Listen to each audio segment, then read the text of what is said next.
Okay, just want to give you a quick explanation about what you're doing today.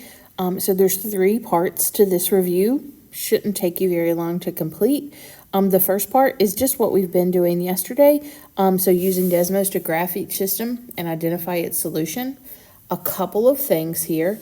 When you graph these equations, remember, if you graph and your lines intersect at one point, you want to write those points as an ordered pair, okay? So here, if I had graphed these 2 lines and they intersected at 5, -6, I want to make sure I write that parentheses, 5, comma, -6, parentheses. Make sure you write them as an ordered pair, okay? Remember also, if 2 lines are parallel, like these 2 lines right here, and they never intersect, then that means that there is no solution, okay?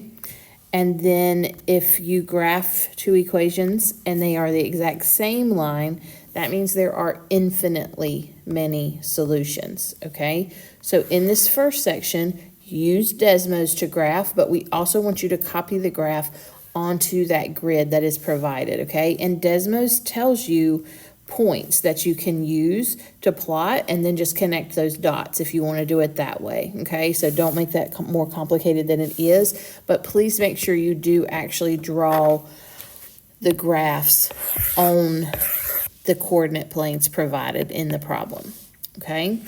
For the second section, you have a system of equations, you have a solution, and then you're saying yes or no. Is that solution a solution for that system of equations? And all you're going to be doing for that, graph your 2 equations, find where they intersect, see, is it this point? If it is, you write yes. If it's not, you write no, okay? So don't make that harder than it is. It is very, very simple, okay? On the last part, on the last section, you are already given the graphs. You are just looking at the graph that is already given and identifying what the solution is. Again, remember that your solution needs to be written as an ordered pair, or it could be no solution, or it could be infinitely many solutions. Look back at your notes if you need a quick reminder of which is which for those.